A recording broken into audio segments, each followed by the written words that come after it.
Drama Mutiara dalam Dibuan Kabus adaptasi ofil karya Manaf Hamzah.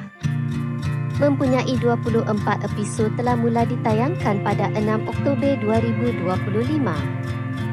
Setiap Isnin hingga Khamis jam 10 malam. Di Astro Ria. Boleh stream di Astro Go atau Sooka. Skrip oleh Wan Mahani Wan Hassan. Arahan oleh Haris Fadzila. Terbitan SR1 Sendirian Berhad.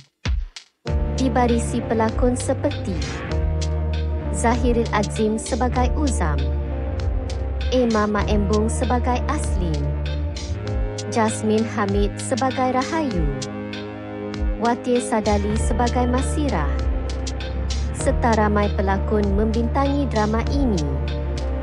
Drama ini mengisahkan Aslin yang hilang ingatan akibat kemalangan. Setelah sedar dari koma, dia mendapati dirinya dalam perkahwinan yang retak dan sering diancam oleh suaminya Uzam.